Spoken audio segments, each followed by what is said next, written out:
स्वागत है आप सभी का डीएनएन नॉवल वर्ल्ड में, जहां कहानियां सिर्फ सुनी नहीं, महसूस की जाती है। आप लोग सुन रहे हैं global mutations following a black member कहानी का एपिसोड 301 to 310। कई युद्ध आदेशों को सावधानीपूर्वक निष्पादित करने के बाद ब्लैकस्टोन लीजन के सदस्य तुरंत ही अचंभित रह गए। हालांकि वे यह नहीं समझ पाए कि कमांडर गो किज्यू दूर से रणनीति बनाकर हजारों मील दूर की लड़ाइयों में जीत कैसे हासिल कर सकते थे। कमांडर गो किज्यू द्वारा दी गई खुफिया जानकारी की सटीकता दर 99% तक थी और उनके द्वारा जारी किए गए सभी युद्ध आदेश व्यवहारिक थे। सफलता का स्वाद चखने के बाद ब्लैकस्टोन लीजन के सदस्य उत्साहित हो गए। उनका कमांडर वाकई कोई साधारण व्यक्ति नहीं था। आयरन केज बैटलफील्ड जैसी भयावह जगह में भी वह हर किसी को खतरे को सुरक्षा में बदलने में मदद कर सकता था।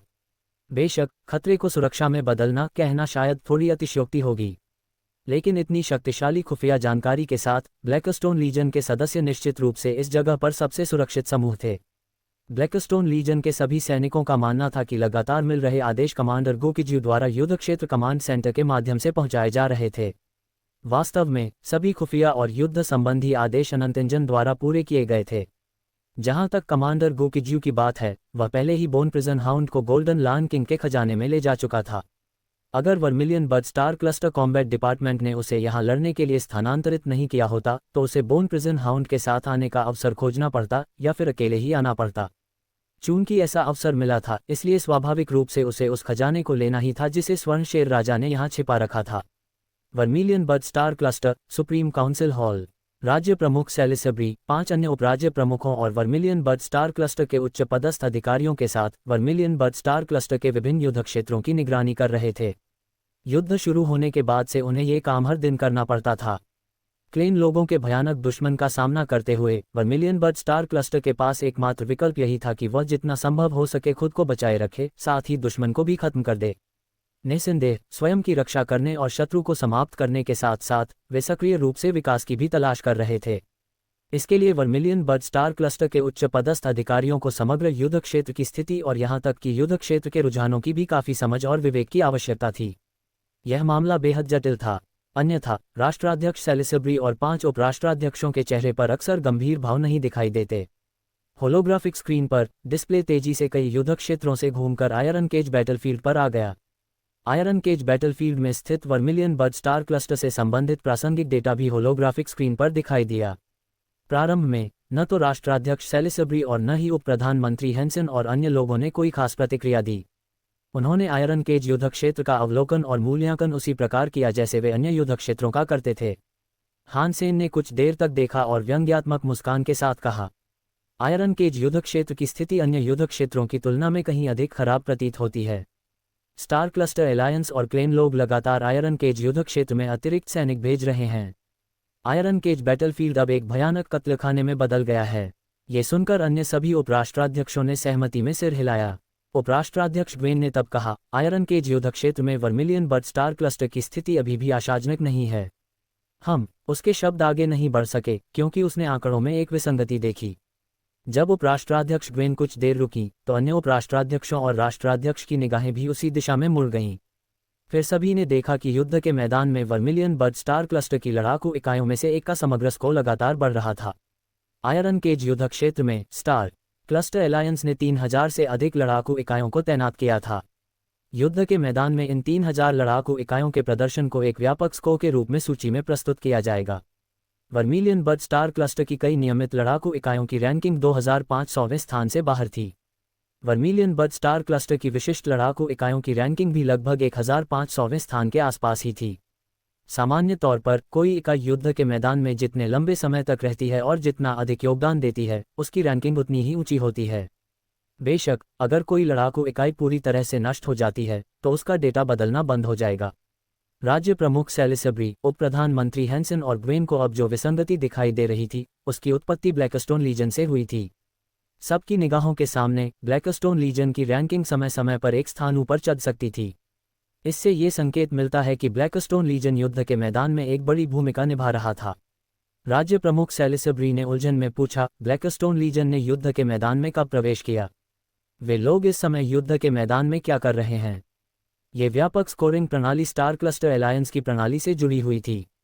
सभी आंकड़े लगभग पूरी तरह से सटीक थे और किसी के लिए भी उन्हें गलत साबित करना असंभव था। ब्लैकस्टोन लीजन के समग्र स्कोर में इतनी तेजी से निरंतर वृद्धि होना इस बात का संकेत था कि ब्लैकस्टोन लीजन युद्ध के मैदान में बहुत अच्छा प्रदर्शन कर रही थी। महिला राष्ट्राध्यक्ष द्वारा पूछे जाने पर उप प्रधानमंत्री हैंसेन ने तुरंत कहा, मेरी जानकारी के अनुसार ब्लैकस्टोन लीजन लगभग 2 घंटे पहले युद्ध क्षेत्र में प्रवेश कर चुका है। युद्ध क्षेत्र में प्रवेश करने के बाद कमांडर गो किज्यू ने उन्हें 5-5 व्यक्तियों के लड़ाकू दस्तों में तैनात किया। उनका युद्ध कौशल यह है, लाभ होने पर आगे बढ़ो, लाभ न होने पर पीछे हटो।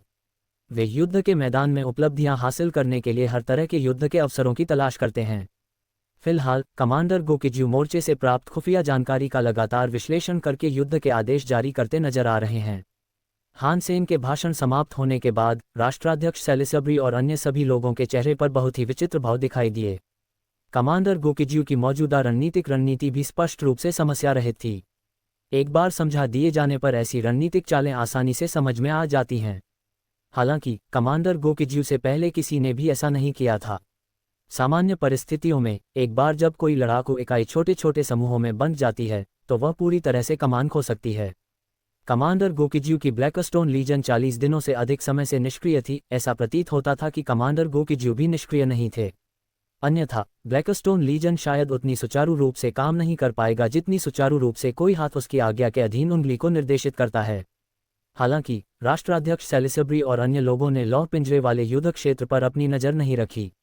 जल्द ही उन्होंने अन्य युद्ध क्षेत्रों पर भी स्थिति का जायजा लेना जारी रखा। हालांकि अन्य युद्ध क्षेत्रों में कुछ बदलाव हुए थे, लेकिन उनसे समूह को कोई आश्चर्य नहीं हुआ। सभी युद्ध क्षेत्रों की स्थिति का जायजा लेने के बाद होलोग्राफिक स्क्रीन पर आयरन केज बैटलफील्ड की होलोग्राफिक छवि और संबंधित डेटा फिर से दिखाई दिया। उपराष्ट्राध्यक्ष ग्वेन ने उस पर एक नज़र डाली और बड़े आश्चर्य से कहा, ब्लैकस्टोन लीजन का कुल स्कोर पहले ही 2800 तक पहुंच चुका है। हालांकि यह रैंकिंग बहुत ऊंची नहीं थी, लेकिन इससे एक बहुत ही बड़ा चढ़ाकर पेश की गई बात का संकेत मिलता था। अर्थात आयरन केज युद्ध क्षेत्र में प्रवेश करने के एक दिन से भी कम समय में ब्लैकस्टोन लीजन का युद्ध क्षेत्र में योगदान 200 से अधिक अन्य लड़ाकू इकाइयों से आगे निकल गया था। बेशक इस समय ब्लैकस्टोन लीजन की रैंकिंग में नंगी आंखों से कोई वृद्धि दिखाई नहीं दे रही थी, लेकिन यह निश्चित था कि ब्लैकस्टोन लीजन की रैंकिंग लगातार बढ़ रही थी। हालांकि स्टार क्लस्टर एलायंस के आम लोग युद्ध क्षेत्र की अधिकांश खुफिया जानकारी नहीं देख सकते थे।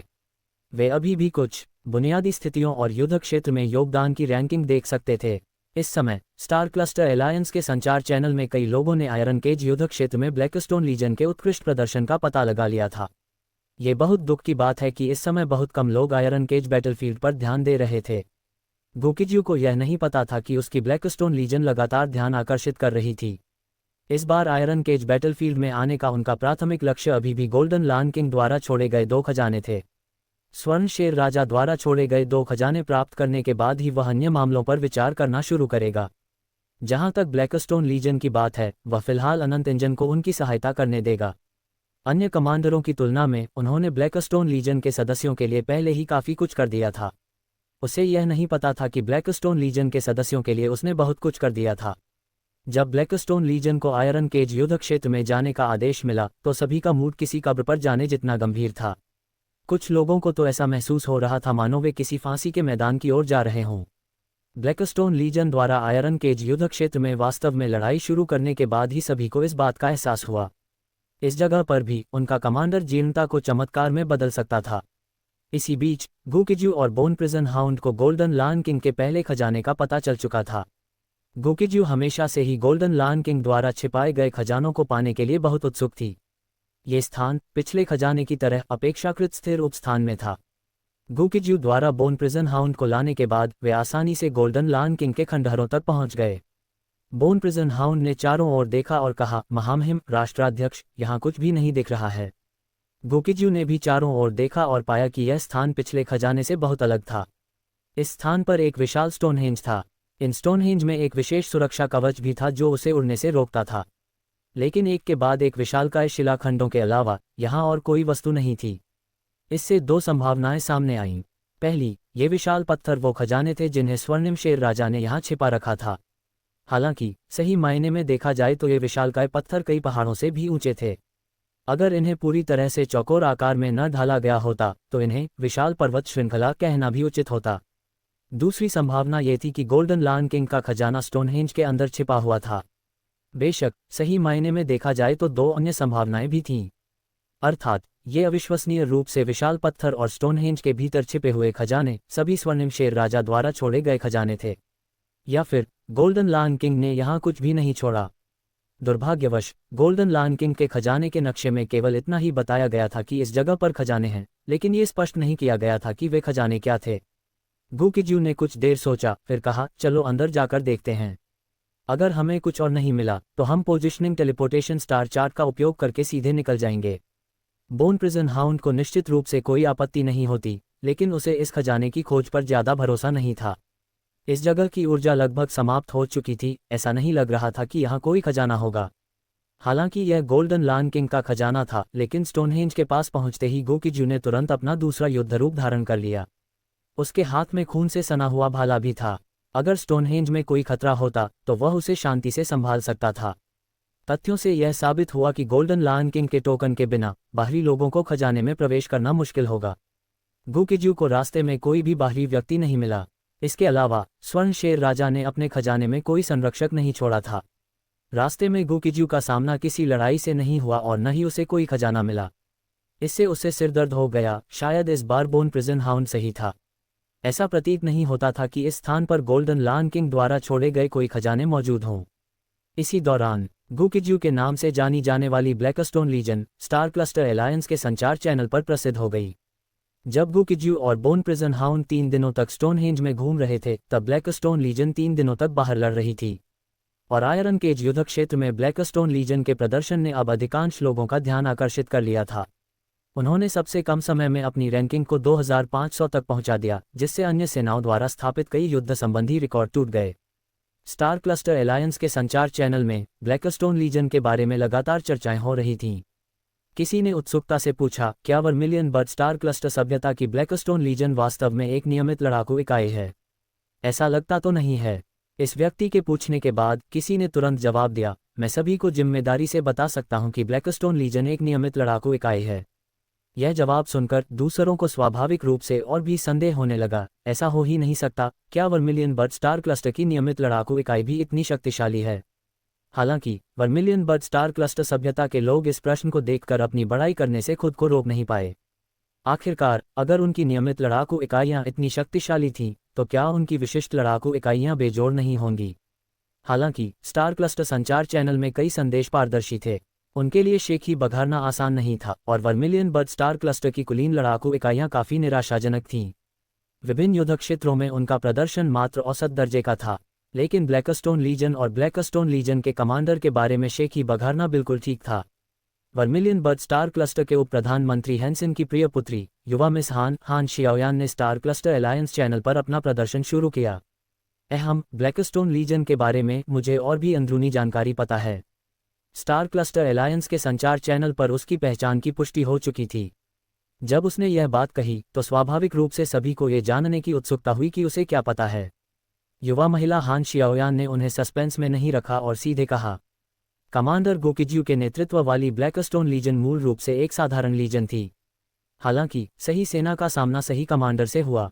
कमांडर गुकिजू के नेतृत्व में ब्लैकस्टोन लीजन ने अपनी पहली लड़ाई में क्लेन पीपुल्स के एक अधूरे अड्डे को नष्ट कर दिया और एक महान विजय प्राप्त की। इसके बाद हान शियाओयान ने मोटे तौर पर और सच्चाई से गुकिजू और ब्लैकस्टोन लीजन की युद्ध उपलब्धियों का वर्णन किया। हालांकि इसमें कुछ अतिशयोक्ति थी, लेकिन अधिकांश सामग्री तथ्यात्मक थी। उसके शेखी बघारने से पहले से ही लोकप्रिय ब्लैकस्टोन लीजन और गुकिजू की लोकप्रियता और भी बढ़ गई।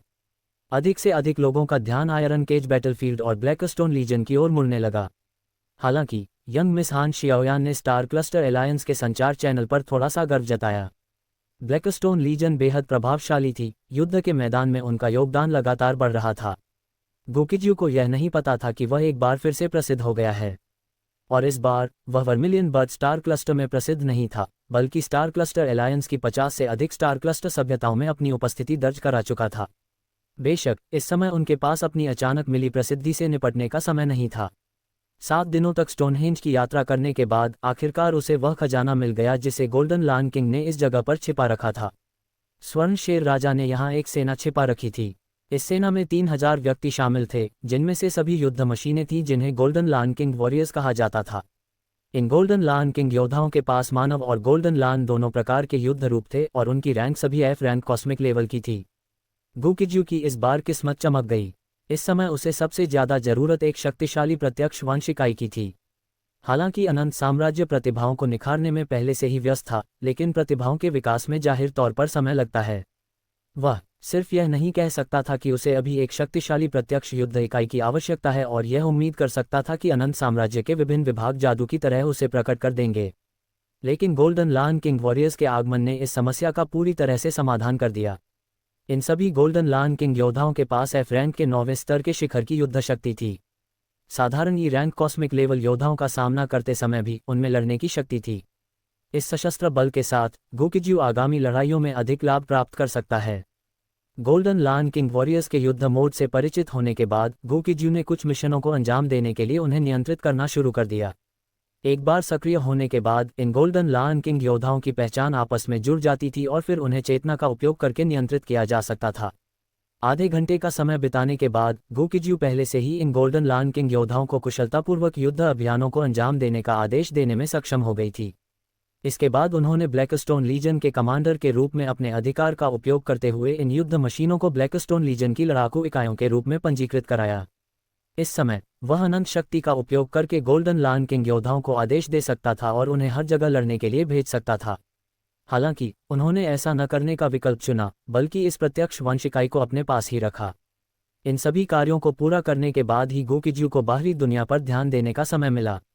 कुछ ही समय बाद उन्होंने स्टार क्लस्टर एलायंस के संचार चैनल में जीवंत वातावरण को महसूस किया। अगर उसका कम्युनिकेटर लगातार वॉर मोड पर सेट नहीं होता तो उसे निश्चित रूप से इस समय बड़ी संख्या में संदेश और संचार अनुरोध प्राप्त हुए होते।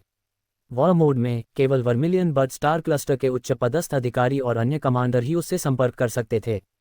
साथ ही ब्लैकस्टोन लीजन के कुछ योद्धा भी थे जो उससे संपर्क कर सकते थे। गुकिज्यू ने स्टार क्लस्टर एलायंस के संचार चैनल को ब्राउज किया और पाया कि कई लोग उस पर और ब्लैकस्टोन लीजन पर ध्यान दे रहे थे। इस बार उसका मुख्य लक्ष्य चुपचाप धन कमाना था, लेकिन उसने कभी उम्मीद नहीं की थी कि अनंत शक्ति से प्रेरित होकर ब्लैकस्टोन लीजन एक बार फिर उठ खड़ा हुआ है। हालांकि चूंकि वर्मिलियन बर्ड स्टार क्लस्टर के उच्च पदस्थ अधिकारियों जैसे कि राष्ट्राध्यक्ष या उपराष्ट्राध्यक्ष ने उनसे संपर्क नहीं किया था, इसलिए उन्हें इस मामले के बारे में ज्यादा चिंता करने की जरूरत नहीं थी। इसके बाद उसे बस अपनी योजना के अनुसार काम करना जारी रखना था। अनंत इंजन के स्थानिक भंडार में 3000 गोल्डन लायन किंग योद्धाओं को संग्रहित करने के बाद उसने स्थिति निर्धारण टेलीपोर्टेशन स्टार चार्ट निकाला। द गोल्डन लायन किंग के आयरन केज बैटलफील्ड में 2 खजाने थे। पहले खजाने में मौजूद सभी वस्तुएं वह पहले ही पूरी तरह से साफ कर चुका था। इसके बाद यदि वह जाकर दूसरे स्थान से खजाना वापस ले आता है तो इस यात्रा को पूरी तरह सफल माना जाएगा। जहां तक ब्लैकस्टोन लीजन और खुद उनके द्वारा स्टार क्लस्टर एलायंस के भीतर अप्रत्याशित रूप से प्रसिद्धि और बदनामी हासिल करने की बात है, यह जरूरी नहीं कि एक बुरी बात थी। स्टार क्लस्टर एलायंस के भीतर परिचित होना भविष्य में निश्चित रूप से फायदेमंद होगा। स्थान निर्धारण और दूरसंचार के लिए इस्तेमाल किया जाने वाला तारामंडल चार्ट हमेशा की तरह विश्वसनीय था। देखते ही देखते गुकिज्यू और Bone Prison Hound Golden Lion King के दूसरे खजाने के स्थान पर पहुंच गए। यहां पहुंचने पर गुकिज्यू कुछ हद तक हैरान रह गई। इस स्थान की खोज पहले ही क्लेन लोगों और स्टार क्लस्टर एलायंस द्वारा की जा चुकी थी। हालांकि आसपास कोई जीवित क्लेन लोग या स्टार क्लस्टर एलायंस योद्धा मौजूद नहीं थे। हालांकि इस स्थान पर क्लेन लोगों और स्टार क्लस्टर एलायंस के सदस्यों के युद्ध में मारे गए शव थे। ये दृश्य देखकर बोन प्रिजन हाउंड ने कहा, महामहिम राष्ट्राध्यक्ष, ऐसा लगता है कि यह स्थान भी एक युद्ध क्षेत्र बन गया है जहां क्लेन लोग और स्टार क्लस्टर गठबंधन लड़ रहे हैं। क्या हमें खोज जारी रखनी चाहिए या अस्थायी रूप से पीछे हट जाना चाहिए? आयरन केज बैटलफील्ड ने गुकिज्यू और बोन प्रिजन हाउंड के लिए भी एक निश्चित खतरा पैदा किया। यहाँ न केवल एफ रैंक के कॉस्मिक लेवल के विशेषज्ञों की बड़ी संख्या थी, बल्कि ई रैंक और डी रैंक के कॉस्मिक लेवल के विशेषज्ञ भी मौजूद थे। गुकिज्यू ने कुछ देर सोचा और फिर कहा, पहले स्थिति का जायजा लेते हैं। अगर आसपास कोई शक्तिशाली दुश्मन सक्रिय हैं तो हम तुरंत निकल जाएंगे। अगर यहाँ सिर्फ एफ रैंक के क्लेन लोग और स्टार क्लस्टर एलायंस के सदस्य ही कमजोरों की तरह एक दूसरे पर हमला कर रहे हैं तो हम खजाने की खोज जारी रखेंगे। बोन प्रिजन हाउंड को गुकिज्यू की व्यवस्थाओं पर कोई आपत्ति नहीं थी। इसके बाद उसने गुकिज्यू का अनुसरण किया और इस क्षेत्र की खोजबीन शुरू कर दी। जैसे जैसे वे और गहराई में जाते गए, गुकिज्यू ने पाया कि क्लेन जनजाति और स्टार क्लस्टर गठबंधन के सदस्य यहाँ भयंकर लड़ाई में लगे हुए थे। बाहरी इलाकों में शवों की संख्या कम थी, लेकिन जैसे जैसे वे अंदर जाते गए, दोनों तरफ से गिरे हुए सैनिकों की संख्या बढ़ती गई। हालांकि इस स्थान पर लड़ रहे दोनों पक्ष या तो एक साथ मारे गए या पहले ही वहां से चले गए थे। गुकिजू बोन प्रिजन हाउंड को यहाँ लेकर आया था, लेकिन उसे दोनों पक्षों के बीच चल रहे युद्ध का संकेत देने वाली कोई हलचल नहीं दिखी। बेशक इस प्रोटोस खंडहर का क्षेत्र विशाल था और यह संभव था कि लड़ने वाले पक्ष इतनी दूर थे कि गुकिजू युद्ध की आवाज़ों का पता नहीं लगा पा रही थी। जबकि गुकिजू और बोन प्रिजन हाउंड यहाँ खूब धन कमा रहे थे, बाहर लड़ाई बंद नहीं हुई थी। क्लेन जनजाति और स्टार क्लस्टर एलायंस के योद्धा हर पल लगातार मर रहे थे। स्टार क्लस्टर एलायंस संख्यात्मक रूप से श्रेष्ठ था, जबकि क्लेन लोग प्रौद्योगिकी में उत्कृष्ट थे। स्टार क्लस्टर एलायंस इस युद्ध क्षेत्र में लगातार लड़ाकू इकाइयां भेज सकता था। दूसरी ओर क्लेन लोग अपनी कहीं अधिक उन्नत जैविक प्रौद्योगिकी का उपयोग करके विभिन्न सामग्रियों और ऊर्जा स्रोतों का इस्तेमाल करते हुए लगातार युद्ध इकाइयों का निर्माण कर सकते थे। हालांकि गुकिजू के अनंत इंजन में भी ये तकनीक मौजूद थी, लेकिन गुकिजू के पास केवल एक अनंत इंजन था, जबकि क्लेन लोगों के पास युद्ध इकाइयों के निर्माण के लिए कई उपकरण थे। हालांकि क्लेन लोगों ने शुरुआत में लूटपाट पर भरोसा किया, लेकिन उन्होंने साथ ही साथ अन्य सभ्यताओं की प्रतिभाओं को भी लूटा। इसके परिणामस्वरूप क्लेन लोगों की अनुसंधान क्षमताएं भी अत्यंत शक्तिशाली हो गईं। हालांकि उनकी शोध टीमों में लगभग पूरी तरह से गैर शुद्ध रक्त वाले क्लेन लोग शामिल थे, लेकिन उनकी शोध टीमें कुछ समय बाद कुछ गुप्त तकनीकों का आविष्कार कर सकती हैं या मौजूदा तकनीकों को अद्यतन और बेहतर बना सकती हैं। ये तथ्य कि वे 50 से अधिक स्टार क्लस्टर स्तरीय सभ्यताओं से बने स्टार क्लस्टर गठबंधन के साथ साथ silver flame super star cluster सभ्यता को चुनौती दे सकते हैं, पहले से ही उनकी ताकत को साबित करता है। गुकिजू द्वारा बोन प्रिजन हाउंड को प्रोटोस खंडहरों के चारों ओर काफी देर तक घुमाने के बाद आखिरकार उन्हें दोनों पक्षों की लड़ाकू इकाइयां दिखाई देने लगीं। क्लेन जनजाति और स्टार क्लस्टर गठबंधन की लड़ाकू इकाइयों को इस बात की जानकारी नहीं थी कि यहाँ मूल्यवान वस्तुएं मौजूद हैं।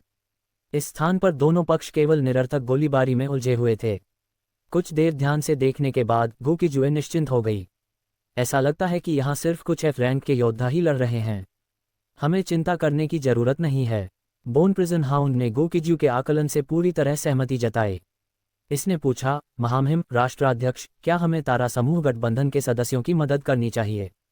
गुकिजू और बोन प्रिजन हाउंड पूरे आयरन केज बैटलफील्ड में सबसे ताकतवर नहीं थे, लेकिन इस विशेष स्थान पर वे निस्संदेह सबसे मजबूत थे। एक बार जब वे युद्ध में शामिल हो गए तो उन क्लेन लोगों को भारी मुसीबत का सामना करना पड़ेगा। गुकिजू ने कुछ देर सोचा और फिर कहा, हम अभी युद्ध में शामिल नहीं होंगे। पहले हम स्वर्ण शेर राजा द्वारा छोड़ी गई वस्तुओं की तलाश करते हैं। लायन किंग ट्रेजर ट्रोव प्राप्त करने के बाद हम स्टार क्लस्टर एलायंस की लड़ाकू इकाइयों की सहायता के लिए वापस लौटेंगे। मेरे पीछे आओ और सबसे पहले इस जगह से निकल जाओ, उन्हें हमें ढूंढने मत दो। बोन प्रिजन हाउंड गुकिजू के आदेशों का पूरी तरह से पालन करता था। जब गुकिजू उस क्षेत्र से निकलने लगी जहां दोनों पक्ष लड़ रहे थे, तो बोन प्रिजन हाउंड ने उसका पीछा किया और तेजी से पीछे हट गई। क्लेन जनजाति के लोग और स्टार क्लस्टर एलायंस की लड़ाकू सेनाएं युद्ध में शामिल थीं। उनमें से किसी ने भी इस बात पर ध्यान नहीं दिया कि कुछ ही समय पहले दो शक्तिशाली एफ रैंक के योद्धा युद्ध क्षेत्र के किनारे पर प्रकट हुए थे। गोल्डन लायन किंग की सबसे अच्छी बात यह थी कि वह अपने पीछे एक स्थान निर्धारण और टेलीपोर्टेशन स्टार चार्ट छोड़ गया था। इस अनमोल वस्तु की मदद से कोई भी व्यक्ति लगभग सभी क्षेत्रों में टेलीपोर्ट कर सकता था। गोल्डन लायन किंग की एक कमी ये थी कि उसका खजाना नक्शा वास्तव में विस्तृत नहीं था। उनके खजाने के नक्शे में केवल खजानों के सामान्य क्षेत्र का ही पता चला था, उनके सटीक स्थानों का नहीं। कई बार गोल्डन लायन किंग द्वारा छोड़े गए खजाने को खोजना भूसे के ढेर में सुई खोजने जैसा होता था। इस बार गुकिजू खुद को भूसे के ढेर में सुई खोजने जैसी स्थिति में पाया। यहाँ आते समय उन्हें पहले ही पता चल गया था कि यह प्रोटोस खंडहर बहुत विशाल था। जब उसने बोन प्रिजन हाउंड के साथ गोल्डन लायन किंग के खजाने की खोज शुरू की, तो उसे एहसास हुआ कि यह जगह उसकी कल्पना से भी कहीं अधिक विशाल थी। अगर यह पहले की बात होती तो उसके पास वाकई कोई अच्छा समाधान नहीं होता, लेकिन अब हालात अलग थे। कुछ समय पहले ही उसने 3000 गोल्डन लायन किंग वॉरियर्स हासिल किए थे। अब इन गोल्डन लायन किंग वॉरियर्स को काम में लाया जा सकता है। गुकिजू ने अपने सभी 3000 स्वर्णिम शेर राजा योद्धाओं को मुक्त किया और आदेश दिया, सभी शेर राजा योद्धा चारों ओर फैल जाओ और स्वर्ण शेर राजा द्वारा छोड़े गए खजाने की तलाश करो। यदि आपको गोल्डन लायन किंग द्वारा छोड़े गए खजाने या कोई अन्य संदिग्ध वस्तु मिलती है तो तुरंत सूचना दें। उनके आदेश जारी होते ही 3000 गोल्डन लायन किंग योद्धाओं ने तुरंत प्रतिक्रिया दी। कई स्वर्णिम शेर राजा योद्धा एक झनकार के साथ सावधान मुद्रा में खड़े हो गए और एक साथ बोले, महामहिम राष्ट्राध्यक्ष, आपके आदेशानुसार। बोलने के बाद 3000 गोल्डन लायन किंग योद्धाओं ने गुकिजू की आवश्यकताओं के अनुसार अपना अभियान शुरू कर दिया। जब ये गोल्डन लायन किंग योद्धा तितर बितर हुए तो उन्होंने एक बड़ा जाल बनाया और पूरे इलाके की व्यापक तलाशी ली। ये तरीका बेहद कारगर साबित हुआ या महज संयोगवश हुआ, 1 मिनट से भी कम समय में गोकिजू को गोल्डन लायन किंग वॉरियर्स में से एक से रिपोर्ट मिली। महामहिम राष्ट्राध्यक्ष, मुझे यहाँ स्वर्ण शेर राजा द्वारा छोड़ा गया खजाना मिल गया है। रिपोर्ट सुनते ही गोकिजू ने तुरंत लायन किंग वॉरियर के दृष्टि क्षेत्र की जांच की। फिर उसे पता चला कि लायन किंग वॉरियर गलत नहीं था, उसने वास्तव में गोल्डन लायन किंग द्वारा छोड़े गए खजाने को ढूंढ लिया था। हालांकि इन खजानों को लायन किंग वॉरियर्स या अन्य साधारण योद्धाओं द्वारा नहीं ले जाया जा सका, क्योंकि ये सभी गोल्डन लायन किंग खजाने टाइम स्पेस पासवर्ड लॉक द्वारा सील किए गए थे। जब तक उनके पास गोल्डन लायन किंग द्वारा छोड़ी गई गुप्त कुंजी या अनंत इंजन के समान तकनीक न हो, अन्यथा इन खजानों की खोज भी केवल बेबसी की आह भरने की ओर ही ले जाएगी। गोकिजू ने तुरंत बोन प्रिजन हाउंड को लिया और इस दिव्य मंदिर की ओर चल पड़ा। गोकिजू इस तरह के दिव्य मंदिरों से अपरिचित नहीं था, वह पहले भी इनमें प्रवेश कर चुका था और अंदर से अच्छी चीजें प्राप्त कर चुका था। सच कहूं तो इस समय वह सबसे ज्यादा गोल्डन लायन किंग वॉरियर्स ही चाहता था। युद्ध काल में कमान के अधीन सैनिकों का होना स्पष्ट रूप से एक बहुत ही महत्वपूर्ण मामला था। चूंकि यहाँ के खजाने संदूकों में बंद थे, इसलिए उनके गोल्डन लायन किंग वॉरियर्स होने की संभावना लगभग न के बराबर थी। गोकिजू दिव्य मंदिर पहुंची और तुरंत अनंत इंजन का उपयोग करके समय स्थान पासवर्ड लॉक को क्रैक करना शुरू कर दिया। सौभाग्य से ये स्थान काफी बड़ा था, अन्यथा क्लेन लोगों और स्टार क्लस्टर गठबंधन की लड़ाकू सेनाएं जल्द ही यहां तक पहुंचने के लिए संघर्ष कर रही होती। यहाँ स्वर्ण शेर राजा द्वारा छोड़े गए खजाने का पता लगाने के बाद गोकिजू ने अन्य स्वर्ण शेर राजा योद्धाओं को वापस लौटने का आदेश नहीं दिया। इस जगह पर बेशक खजाना था, लेकिन शायद अन्य क्षेत्रों में भी गोल्डन लायन किंग के खजाने मौजूद थे। ये उपस्थान खुलने से पहले स्थिर थे, लेकिन सक्रिय होने के बाद कुछ समय बाद ढह जाते थे। यदि यहाँ अन्य अच्छी चीजें भी थीं और उपस्थान ध्वस्त हो गया, तो वे खजाने हमेशा के लिए गुमनामी में खो जाएंगे। हालांकि गोकिजू को इस मामले में बहुत ज्यादा उम्मीद नहीं थी, लेकिन ऐसा लग रहा था कि उसकी किस्मत पलट गई है। जब अनंत इंजन समय स्थान पासवर्ड लॉक को समझने की कोशिश कर रहा था, तभी एक अन्य गोल्डन लायन किंग योद्धा ने उसे सूचना दी। महामहिम राष्ट्राध्यक्ष, मुझे अपने क्षेत्र में अत्यंत उच्च गुणवत्ता वाले एफ रैंक ऊर्जा क्रिस्टल की बड़ी मात्रा प्राप्त हुई है। इन सभी एफ रैंक एनर्जी क्रिस्टल्स की गुणवत्ता स्पेशल ग्रेड की है। अंतरतारकीय युग में ऊर्जा सबसे शक्तिशाली मुद्रा थी। ऊर्जा पत्थरों की गुणवत्ता को सरल शब्दों में 4 श्रेणियों में विभाजित किया गया है: निम्न श्रेणी, मध्यम श्रेणी, उच्च श्रेणी और विशेष श्रेणी। अधिकांश ऊर्जा पत्थर जो देखने को मिलते हैं वे निम्न श्रेणी के होते हैं। इस स्तर के ऊर्जा पत्थरों का निर्माण करना सबसे आसान है। उच्च श्रेणी के ऊर्जा पत्थरों का निर्माण करना कठिन होता है और उनके अत्यधिक उच्च मूल्य के कारण उनका खनन प्रतिस्पर्धी तरीके से किया जाता है। निम्न श्रेणी के ऊर्जा पत्थर अलग होते हैं, ठीक वैसे ही जैसे एफ श्रेणी के कॉस्मिक वॉरियर को गॉड श्रेणी का ऊर्जा पत्थर दिखाई देता है। इसे उठाने के लिए झुकने की बात तो भूल ही जाए, इसे बहुत देर तक देखना भी जीवन की बर्बादी होगी। इसलिए जब लायन किंग वॉरियर ने बताया कि उसे special grade F rank energy stone मिले हैं, तो गोकिजू काफी हैरान रह गई। उसने जरा भी संकोच नहीं किया और तुरंत लायन किंग वॉरियर के दृष्टि क्षेत्र की जांच की। एक सरसरी नजर डालने पर उनके चेहरे पर परमानंद की अनुभूति हुई। इस जगह पर वाकई बढ़िया सामान था। इस लायन किंग योद्धा को जो मिला वह ऊर्जा की नस नहीं, बल्कि ऊर्जा का पर्वत था। एक पूरी पर्वत चोटी विशेष श्रेणी के एफ रैंक ऊर्जा पत्थरों की भारी मात्रा से भरी हुई थी। गोकिजू ने बिना किसी झिझक के तुरंत 3000 गोल्डन लायन किंग योद्धाओं को आदेश दिया। सभी योद्धा निर्धारित निर्देशांकों पर एकत्रित हों।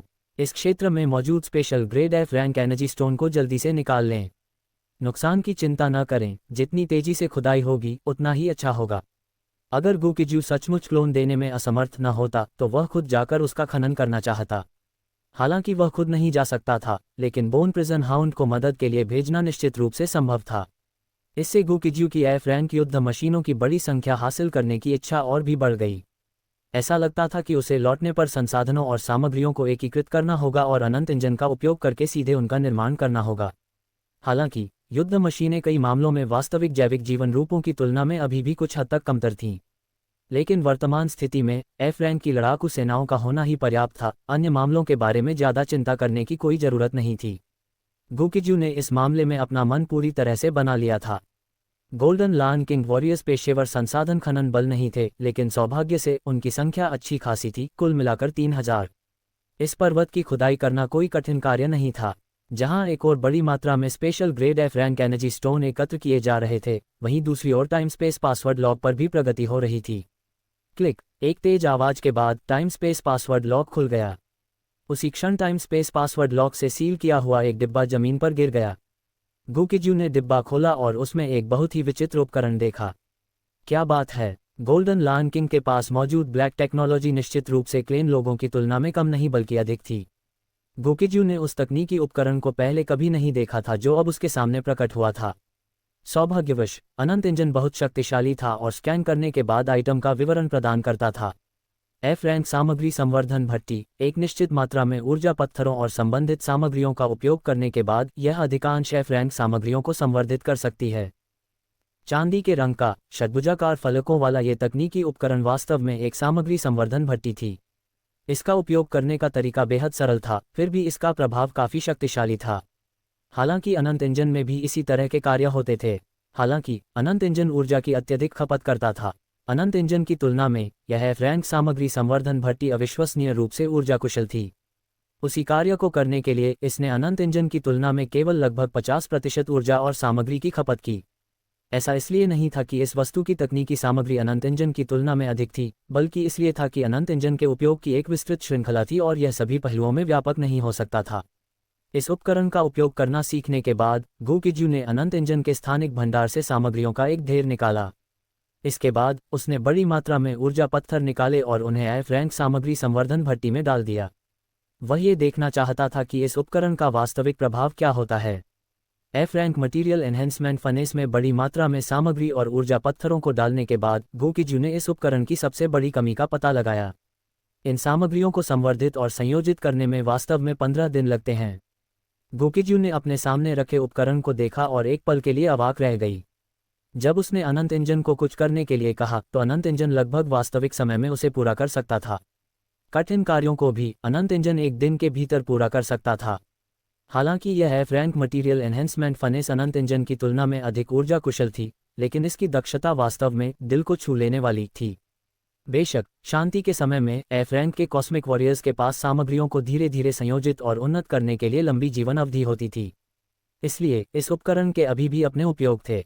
अगर गोकिजू के पास अनंत इंजन नहीं होता और वह इस उपकरण को प्राप्त कर लेती तो इसे एक गुप्त तकनीक माना जाता।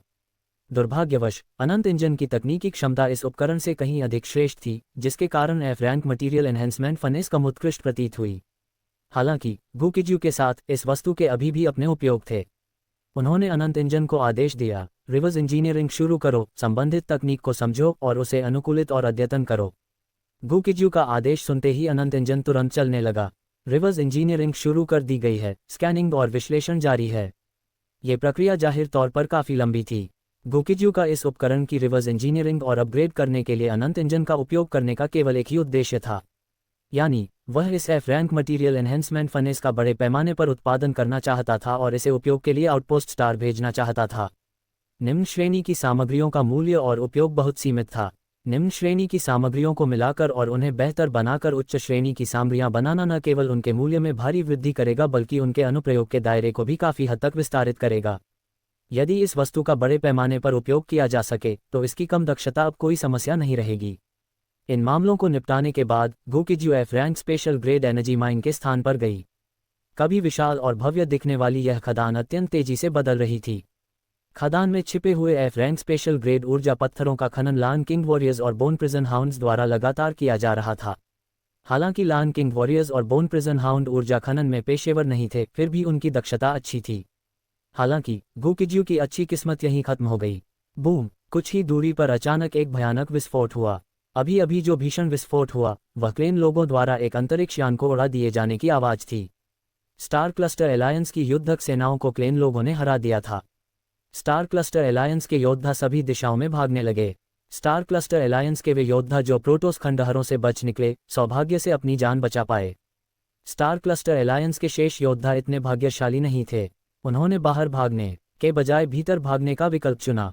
उनके भीतर की ओर भागने में वास्तव में कोई बड़ी समस्या नहीं थी। अगर वे गोकिजू के स्थान तक पहुंचने के लिए काफ़ी तेज दौड़ते तो उन्हें आश्रय भी मिल सकता था। हालांकि उनके अंतरिक्ष यान की उड़ान गति उतनी तेज नहीं थी। उनमें से कई लोगों को संभवतः क्लेन लोगों ने गोकिजू को देखने से पहले ही मार डाला था। उन्होंने गोकिजू को नहीं देखा, लेकिन उनके कुछ ही समय बाद पहुंचे क्लेन लोगों ने उसे देख लिया। इन क्लेन लोगों ने न केवल गोकिजू को देखा बल्कि उन्होंने एफ रैंक स्पेशल ग्रेड ऊर्जा पत्थरों से भरी इस खदान को भी देखा। एक पल के लिए क्लेन परिवार खुशी से झूम उठा। इतनी बड़ी खदान होने के कारण वे F rank special grade energy stone की एक विशाल मात्रा साझा कर सकते थे। इसके लिए शर्त यह थी कि उन्हें गोकिजू और बाकी सभी परेशान करने वाले लोगों को खत्म करना होगा। क्लेन जनजाति की लड़ाकू सेनाएं बहुत बड़ी थीं। उनकी अग्रिम पंक्ति में ही लगभग 20,000 सैनिक थे। समय बीतने के साथ साथ क्लेन लोगों की लड़ाकू सेनाएं तेजी से पहुंचती गईं। बोन प्रिजन हाउंड आगे बढ़ा और गोकिजू के पीछे आकर युद्ध के लिए स्वेच्छा से तैयार हो गया। महामहिम राष्ट्राध्यक्ष, मैं जाकर उनका ख्याल रखूंगा। बोन प्रिजन हाउंड की ताकत के साथ इन छोटे मोटे दुश्मनों को मार गिराना स्पष्ट रूप से कोई समस्या नहीं थी। हालांकि गोकिजू खुद कार्रवाई करने की योजना नहीं बना रहा था, न ही वह बोन प्रिजन हाउंड को कार्रवाई करने देने की योजना बना रहा था। वह गोल्डन लायन किंग वॉरियर्स की युद्ध क्षमताओं को देखना चाहता था। ये गोल्डन लायन किंग योद्धा संसाधन जुटाने में अच्छे नहीं थे, लेकिन वे युद्ध कौशल में बहुत निपुण थे। गोकिजू उनके प्रदर्शन का बेसब्री से इंतजार कर रही थी। शेर राजा योद्धाओं, युद्ध के लिए तैयार हो जाओ, सभी आक्रमणकारी शत्रुओं का नाश करो। गोकिजू ने कई गोल्डन लायन किंग योद्धाओं को एक बहुत ही सरल आदेश दिया। द लायन किंग के योद्धा, जो मूल रूप से मानवरूपी रूप में संसाधन जुटा रहे थे, तुरंत ही रूपांतरित हो गए। क्लिक क्लैक, यांत्रिक खड़खड़ाहट की एक श्रृंखला सुनाई दी और फिर सभी 3,000 गोल्डन लायन किंग योद्धा यांत्रिक गोल्डन लायंस में परिवर्तित हो गए। स्पष्टतः मैकेनिकल गोल्डन लायन रूप उनका सबसे शक्तिशाली युद्ध रूप था। बूम, एक के बाद एक यांत्रिक स्वर्ण शेर तेजी से आकाश में उड़ते हुए क्लेन लोगों के बेड़े की ओर बढ़ने लगे। इन सभी यांत्रिक स्वर्ण शेरों की पसलियों पर पंख थे, लेकिन उनमें 3 उड़ान प्रणालियां थीं। उनके यांत्रिक पंख मुख्य रूप से युद्ध के लिए थे, उड़ान के लिए नहीं।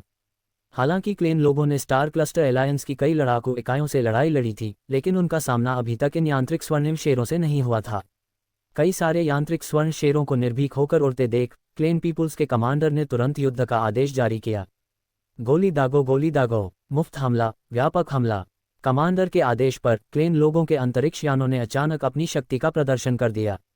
बूम बूम बूम बूम, अचानक अनगिनत मिसाइलें, अनगिनत लेजर तोपें और कणतोपें भयानक हमलों के साथ बरसने लगीं।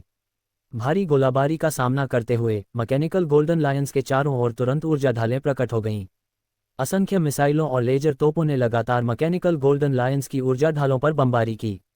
हालांकि इन अनगिनत भयानक हमलों से मैकेनिकल गोल्डन लायंस की ढालों में केवल हल्की सी हलचल ही फैली। हालांकि गोल्डन लायन किंग कुछ मामलों में थोड़ा पेचीदा था। हालांकि लड़ाकू इकाइयां ही उनके अस्तित्व का आधार थीं। उन्होंने विभिन्न चरणों में लड़ाकू इकाइयों पर स्पष्ट रूप से बहुत प्रयास किया। उस समय उनके प्रयासों से गोकिजू को एक बहुत ही शक्तिशाली विशिष्ट सेना प्राप्त हुई थी। गोकिजू ने पहली बार लायन किंग वॉरियर्स का युद्ध प्रदर्शन देखा था और वह इस लड़ाकू इकाई के प्रदर्शन से बहुत संतुष्ट थे। गोल्डन लायन किंग युग की कई प्रौद्योगिकियां आज के मानकों के अनुसार भी प्रथम श्रेणी की या यहां तक कि शीर्ष स्तर की थीं। असंख्य यांत्रिक स्वर्ण शेरों के पास जबरदस्त युद्ध शक्ति थी। उनका संपूर्ण डिजाइन और उनकी सभी क्षमताएं युद्ध क्षेत्र की सेवा के लिए बनाई गई थीं। इसलिए युद्ध के मैदान में उनका प्रदर्शन गोकिजू की कल्पना से भी बेहतर था। क्लेन लोग जन्मजात योद्धाओं के रूप में जाने जाते थे, चाहे वह उनके व्यक्ति हो या उनकी तकनीक, वे सभी युद्ध में बहुत कुशल थे।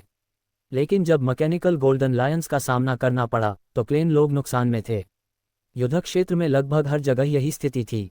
उस क्षण गोकिजू की निगाह युद्ध क्षेत्र की एक दिशा पर पड़ी। उस स्थान पर एक क्लेन योद्धा और एक यांत्रिक स्वर्ण शेर के बीच द्वंद्व युद्ध चल रहा था। बूम, क्लेन योद्धा के हाथ में मौजूद कणतोप ने अचानक यांत्रिक स्वर्ण शेर पर एक गोला दागा। गुंजन। हालांकि मैकेनिकल गोल्डन लायन को घेरने वाली ऊर्जा ढाल ने क्लेन योद्धा के हमले को आसानी से रोक दिया। इसके बाद यांत्रिक स्वर्ण शेर प्रकाश की एक चमक में बदल गया और तुरंत क्लेन योद्धा के पीछे प्रकट हो गया। इसके नुकीले पंजों ने गति का फायदा उठाते हुए क्लेन योद्धा की गर्दन काट दी। महज एक मुठभेड़ में उसी रैंक के एक क्लेन योद्धा को मैकेनिकल गोल्डन लायन ने मार गिराया। दूसरी ओर मैकेनिकल गोल्डन लायंस भी एक तरफा लड़ाइयों में लगे हुए थे। उसी रैंक पर मैकेनिकल गोल्डन लायंस एक अजेय शक्ति प्रतीत होती थी जो हर चीज को ध्वस्त कर देती थी। गोकिजू ने कुछ देर तक देखा और महसूस किया कि परिणाम पहले ही तय हो चुका था। इसके बाद उसने अपना ध्यान भागते हुए दुश्मनों की ओर मोड़ा। भागने की कोशिश करने वाले किसी भी दुश्मन का पीछा वह अपने खून से लथपथ भाले के हमलों से करता था। वह नहीं चाहता था कि जब तक यहाँ स्थित F श्रेणी के विशेष ऊर्जा पत्थरों की खदान पूरी तरह से खोदकर निकाल न ली जाए, तब तक और अधिक दुश्मन इस जगह की ओर आकर्षित हों। इसके बाद की युद्ध प्रक्रिया बिल्कुल वैसी ही हुई जैसा गोकिजू ने अनुमान लगाया था। क्लेन लोगों का ये समूह यांत्रिक स्वर्ण शेरों द्वारा पूरी तरह से कुचल दिया गया था। क्लेन जनजाति के जो अनेक लोग भाग निकलना चाहते थे, वे भी सफलतापूर्वक भागने में असमर्थ रहे। भागने की कोशिश करने वाले सभी क्लेन लोगों को गोकिजू की राक्षसी शक्ति द्वारा प्रकट किए गए रक्त भाले ने आसानी से मार गिराया। युद्ध समाप्त होने के बाद गोकिज्यू ने लान किंग वॉरियर्स को आदेश देना जारी रखा, युद्ध क्षेत्र को साफ करो, फिर संसाधन जुटाना जारी रखो। आदेश मिलते ही लान किंग वॉरियर्स ने तुरंत अपना रूप बदल लिया। मानवाकार रोबोट उनका मानक रूप था, जबकि यांत्रिक स्वर्ण शेर उनका युद्धक रूप था। तथ्यों ने साबित कर दिया कि हर चीज के लिए कुछ न कुछ त्याग करना पड़ता है। लान किंग वॉरियर्स की सबसे बड़ी खासियत उनकी भयानक युद्ध शक्ति थी, लेकिन अन्य क्षेत्रों में उनका प्रदर्शन औसत दर्जे का ही रहा। फिलहाल युद्ध क्षेत्र की सफाई करते समय उनकी कार्यकुशलता बहुत अधिक नहीं थी। इससे गोकिज्यू को इन गोल्डन लान किंग वॉरियर्स को अपग्रेड और मॉडिफाई करने का विचार आया। उन्होंने अनंत इंजन को एक निर्देश जारी किया, गोल्डन लान किंग वॉरियर्स पर एक विश्लेषण स्कैन और रिवर्स इंजीनियरिंग करें। अनंत इंजन ने तुरंत एक संकेत दिया जिसने गोकिज्यू को आश्चर्यचकित कर दिया। प्रॉम्प्ट: कुछ मॉड्यूल की तकनीक को रिवर्स इंजीनियर नहीं किया जा सकता है। अनंत इंजन द्वारा ये संकेत दिए जाने के बाद गोकिज्यू समझ गई। इन छोटे गोल्डन लान किंग योद्धाओं की कुछ प्रमुख प्रौद्योगिकियां वास्तव में ब्रह्मांड स्तरीय सभ्यता से ली गई थीं। अपने दीर्घकालिक अवलोकन, विश्लेषण और शोध के आधार पर अब वह मूल रूप से निश्चित था। अनंत इंजन किसी ब्रह्मांड स्तरीय सभ्यता से उत्पन्न एक गुप्त तकनीक का नमूना था। किसी अज्ञात कारण से ये गलती से उसके हाथों में आ गया था। यहाँ तक कि ग्रह स्तर की सभ्यता के वैज्ञानिक भी जानते थे कि पदार्थ ऊर्जा है और ऊर्जा पदार्थ है, और वे इस सिद्धांत से परमाणु बमों का निर्माण शुरू कर सकते हैं जिससे पदार्थ के एक हिस्से को पूरी तरह से ऊर्जा में परिवर्तित किया जा सके। लेकिन ग्रह स्तरीय सभ्यताओं के लिए या उससे भी अधिक उन्नत तारकीय स्तरीय सभ्यताओं के लिए इस प्रक्रिया को उलटने और ऊर्जा को पदार्थ में परिवर्तित करने के लिए उन्हें सुपरकंडक्टिंग सुपर कोलाइडर जैसे अत्यंत विशाल उपकरणों की आवश्यकता होगी। यहाँ तक कि जब तक वे आकाशगंगा स्तरीय सभ्यता या यहाँ तक कि तारामंडल स्तरीय सभ्यता तक पहुँचते हैं, इसे पूरा करने के लिए उन्हें अभी भी बड़े या मध्यम आकार के उपकरणों की आवश्यकता होगी। हालांकि अनंत इंजन वास्तव में स्वर्ग को चुनौती देने वाला था। यह एक आभासी उपकरण था जिसका कोई भौतिक अस्तित्व भी नहीं था, जो केवल सूचनात्मक अवस्था में मौजूद था। फिर भी यह आसानी से ऊर्जा और पदार्थ को एक दूसरे में परिवर्तित कर सकता है। हालांकि अनंत शक्ति सर्वशक्तिमान नहीं थी। जब प्रौद्योगिकी का स्तर ब्रह्मांड स्तर तक पहुंच गया तो कुछ प्रौद्योगिकियों का वह विश्लेषण कर सकती थी, जबकि अन्य को वह पूरी तरह से समझ नहीं सकती थी। हालांकि अनंत इंजन की कुछ सीमाएं थीं, लेकिन फिलहाल ये गोकिज्यू के लिए पर्याप्त था। हालांकि वह वर्मिलियन बर्ड स्टार क्लस्टर और स्टार क्लस्टर एलायंस में प्रसिद्ध था। उनका अनंत साम्राज्य आज भी केवल आकाशगंगा स्तर की सभ्यता ही था। एक तारा समूह स्तरीय सभ्यता बनने के लिए उसे डी रैंक कॉस्मिक स्तर पर या यहाँ तक कि सी रैंक कॉस्मिक स्तर पर भी भयानक युद्ध शक्ति प्राप्त करने की आवश्यकता थी। उनकी कमान के तहत एफ रैंक, ई रैंक या यहाँ तक कि डी रैंक कॉस्मिक लेवल पर बड़ी संख्या में शक्तिशाली लोगों की आवश्यकता थी। हालांकि अनंत साम्राज्य का विकास एक अंतरिक्ष यान की गति जितना तेज था। हालांकि अनंत साम्राज्य को तारा समूह स्तर की सभ्यता बनने से पहले अभी लंबा रास्ता तय करना था। इसके लिए 3 क्षेत्रों में निरंतर संचय की आवश्यकता थी: लड़ाकू सैनिक, संसाधन और ऊर्जा। यह उपस्थान वही उपस्थान था जहां गोकिज्यू पहले जा चुकी थी। खुलने से पहले ये लंबे समय तक अस्तित्व में रह सकता है।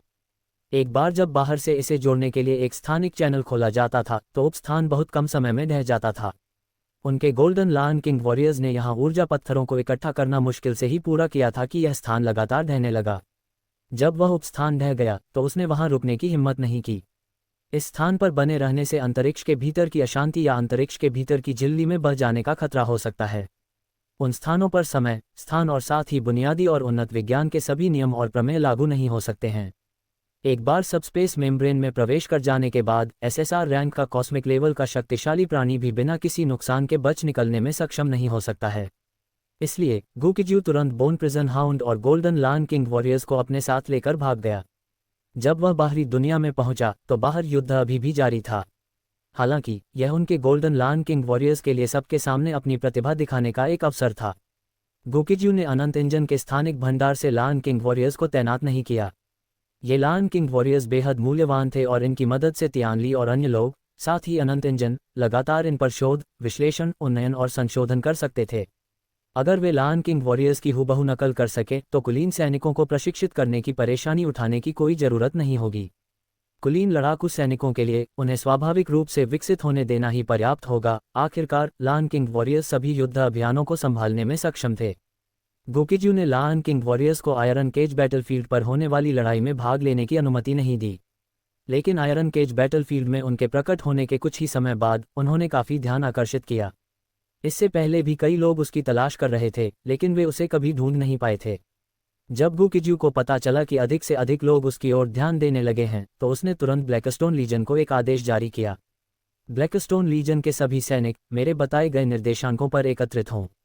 उनका युद्ध अभियान पहले ही पूरा हो चुका था और वे कुछ समय के लिए आराम कर सकते थे। हालांकि ब्लैकस्टोन लीजन गु किज्यू की प्रत्यक्ष अधीनस्थ सेना नहीं थी, फिर भी वे उसके आदेशों का पूरी तरह से पालन करते थे। लगातार चलने वाले युद्धों में उन्होंने तीव्र विकास भी हासिल किया, जिससे लौह पिंजरे के युद्ध क्षेत्र में अनावश्यक उपभोग निरर्थक हो गया। हालांकि ब्लैकस्टोन लीजन को खपत के बारे में बिल्कुल भी चिंता करने की जरूरत नहीं थी। ब्लैकस्टोन लीजन को सैनिकों की हानि होने के बावजूद अनगिनत योद्धा ब्लैकस्टोन लीजन में शामिल होने के लिए कतार में खड़े थे। लेकिन गु किज्यू को अब भी उम्मीद थी कि ब्लैकस्टोन लीजन के मूल सदस्य यथासंभव जीवित रह सकें। इन लोगों ने अनगिनत अभियानों में उनका साथ दिया, उनके दिलों में उनके लिए अतुलनीय और पूर्ण सम्मान था। उस समय तक ब्लैकस्टोन लीजन के ये योद्धा स्वाभाविक रूप से उनकी प्रत्यक्ष युद्धक सेना बन जाएंगे। गु किज्यू के आदेश जारी करते ही ब्लैकस्टोन लीजन के कई योद्धा तुरंत सभी दिशाओं से दौड़ पड़े। आयरन केज बैटलफील्ड सचमुच अपने नाम के अनुरूप एक खून पीसने की मशीन साबित हुआ। ब्लैकस्टोन लीजन के पास बुद्धिमत्ता के मामले में पूर्ण श्रेष्ठता थी और साथ ही उपकरणों और सामरिक दृष्टि से भी कुछ हद तक श्रेष्ठता थी। हालांकि इस लड़ाई में भी ब्लैकस्टोन लीजन के हताहतों की संख्या 10% से अधिक थी। मूल रूप से 10 मिलियन लड़ाकू सैनिकों की संख्या अब 9 मिलियन से भी कम रह गई थी। इस युद्ध क्षेत्र में 10 लाख से अधिक जीवन हमेशा के लिए खो बैठे। यद्यपि युद्ध में 10 लाख से अधिक साथी सैनिक शहीद हो गए थे, फिर भी ब्लैकस्टोन लीजन का मनोबल बहुत ऊंचा बना रहा। जो लोग युद्ध के मैदान की अग्निपरीक्षा से बच निकलने में कामयाब रहे, वे और भी मजबूत हो गए थे और उन्हें अपार लाभ प्राप्त हुआ था। सबके आ जाने के बाद गु किज्यू ने उन्हें तुरंत आराम और पुनर्गठन के लिए युद्ध के मैदान से पीछे हटने का नेतृत्व किया। बहुत से लोग अभी भी लड़ाई से ऊब नहीं पाए थे, लेकिन चूंकि कमांडर पीछे हटना चाहता था, इसलिए उनके पास कोई विकल्प नहीं था। अत्यधिक लाभ प्राप्त करने के बाद वे गु किज्यू के आदेशों का पालन करने के लिए पूरी तरह से तैयार थे। इसके बाद गु किज्यू के नेतृत्व में ब्लैकस्टोन लीजन ने अपने परिचालन उद्देश्यों को पूरा करने के बाद अस्थायी रूप से युद्ध के मैदान से पीछे हट गई। आयरन केज बैटलफील्ड के पीछे स्टार क्लस्टर एलायंस से संबंधित कई अग्रिम अड्डे थे। ब्लैकस्टोन लीजन के युद्ध क्षेत्र से पीछे हटने के बाद उनके आराम करने और ठीक होने के लिए उपयुक्त ठिकाने मौजूद थे। जब लोगों को पता चला कि ब्लैकस्टोन लीजन युद्ध के मैदान से पीछे हट गया है, तो कई लोग विशेष रूप से उनसे मिलने आए। अग्रिम अड्डे के सम्मेलन कक्ष में गु किज्यू ने सैन्य उपलब्धियों के आधार पर शीर्ष 10 योद्धाओं को बुलाया। वेबर और अलोड उन 10 लोगों में शामिल थे, हालांकि उनकी सैन्य उपलब्धियां सर्वोच्च नहीं थीं। गु किज्यू ने अपने सामने बैठे 10 लोगों की ओर देखा और कहा, अब से ब्लैकस्टोन लीजन को 10 लीजनों में विभाजित किया जाएगा, अर्थात ब्लैकस्टोन प्रथम लीजन, ब्लैकस्टोन द्वितीय लीजन से लेकर ब्लैकस्टोन 10वीं लीजन तक।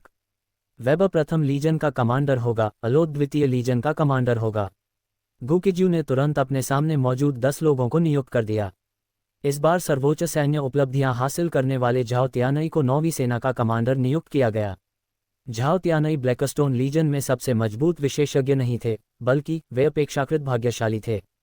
गु किज्यू को छोड़कर ब्लैकस्टोन लीजन में वर्तमान में सबसे मजबूत विशेषज्ञ जिया सियान होनी चाहिए। शिया सियान अब एफ रैंक की ब्रह्मांड स्तरीय विशेषज्ञ नहीं रही, बल्कि उसने ई रैंक के ब्रह्मांडीय स्तर को पार कर लिया था।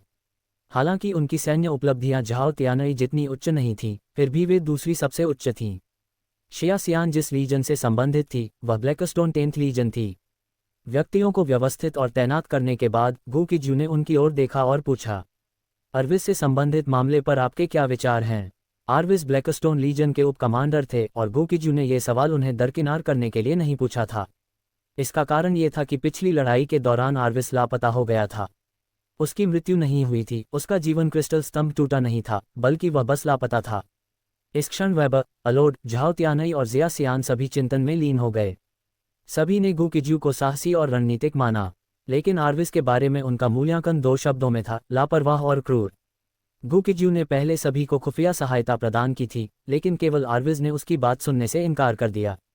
उसे इस बात की परवाह नहीं थी कि गु किज्यू क्या सोचती है, उसे केवल इस बात की परवाह थी कि वह क्या सोचता है, और उसने उसी के अनुसार काम किया। यही कारण है कि वह लापता हो गया। इस सवाल का जवाब देने वाले पहले व्यक्ति वांग शी थे। इस बार सैन्य उपलब्धियों के मामले में वांग शी ने 10 व्यक्तियों में 10वां स्थान प्राप्त किया, लेकिन गु किज्यू के पास मौजूद जानकारी के अनुसार यह व्यक्ति एक बुद्धिमान किस्म का था जिसकी व्यक्तिगत युद्ध क्षमता औसत दर्जे की थी। गहन विचार विमर्श के बाद वांग शी ने गो किज्यू से कहा, कमांडर महामहिम, मेरी राय में हमें स्टार क्लस्टर के उच्च कमान के निर्देशों का पालन करना चाहिए। हमें डिप्टी कमांडर के संबंध में कोई और कार्रवाई करने की आवश्यकता नहीं है। आर्विस, उन्होंने जो सुझाव दिया वह ये था कि नेताओं की राय सुनी जाए और स्वयं कुछ न किया जाए। अगर आर्विस का पता चल जाता तो स्वाभाविक रूप से नेताओं को प्रतिभाशाली माना जाता। अगर आर्विस नहीं मिला तो यह नेताओं के निर्णय लेने में एक गलती होगी और इसका उनसे कोई लेना देना नहीं होगा। गो किज्यू ने इस अनुचित सुझाव को अस्वीकार कर दिया। हम ऐसा नहीं कर सकते। हालांकि आर्विस को ब्लैकस्टोन लीजन का सदस्य बने ज्यादा समय नहीं हुआ है, फिर भी वह ब्लैकस्टोन लीजन का हिस्सा है। अगला अभियान डिप्टी कमांडर की खोज और बचाव पर केंद्रित होगा। आर्विस, ये सुनकर वांग शी केवल एक कड़वी मुस्कान ही दे सका। ब्लैकस्टोन लीजन और गो किज्यू के लिए व्यक्तिगत रूप से प्राइवेट आर्विस को बचाने से कोई लाभ नहीं मिला। ब्लैकस्टोन लीजन को अब वर्मिलियन बर्ड स्टार क्लस्टर और स्टार क्लस्टर एलायंस के भीतर बहुत अधिक दृश्यता प्राप्त थी। उनके पास पहले से ही लाभ प्राप्त करने के कई तरीके थे। बेशक वांग शी को गो किज्यू के इस तरह के फैसले से पूरी तरह आश्चर्य नहीं हुआ। इसका कारण ये था कि गो किज्यू आमतौर पर अपने लोगों के साथ व्यवहार करते समय लाभ को प्राथमिकता नहीं देता था। इसी कारण से वांग शी जैसे बुद्धिमान लोग भी गो किज्यू का अनुसरण करने को तैयार थे। ब्लैकस्टोन लीजन की अगली ऑपरेशनल योजना के बारे में लीजन में मौजूद सभी लोगों को जल्द ही पता चल गया। न केवल सेना के सदस्यों को बल्कि बाहर के लोगों को भी इस जानकारी का पता चला।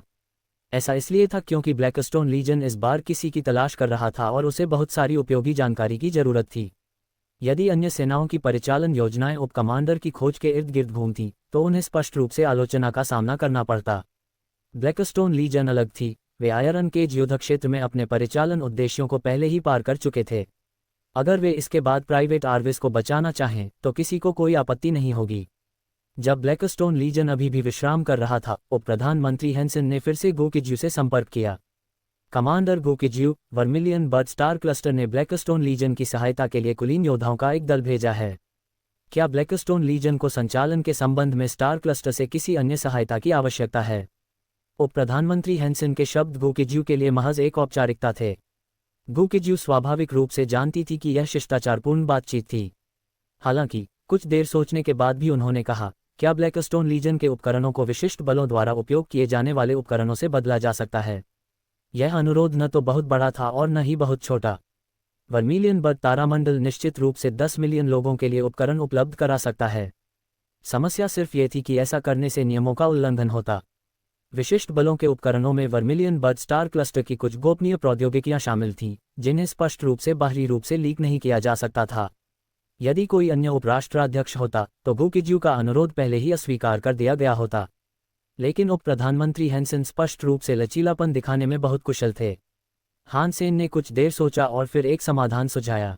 उन्होंने कहा, वर्मिलियन बर्ड स्टार क्लस्टर की विशिष्ट सेनाओं के हथियार और उपकरण में स्टार क्लस्टर की गोपनीय तकनीक और मुख्य तकनीक शामिल है।